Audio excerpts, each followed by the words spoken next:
মতি ইটো পৰমাৰ্থ কথা শুনি যতে গান শিলা মানে সমতৰে উপস্থিতি দিলো বৰময় চিত্ত বুদ্ধি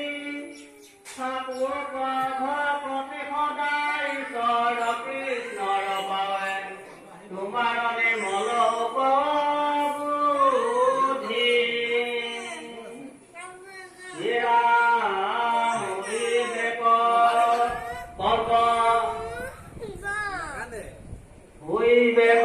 কল্পান্ত আয়ু পৰম ধৰামৰ সদায় থাকো কাম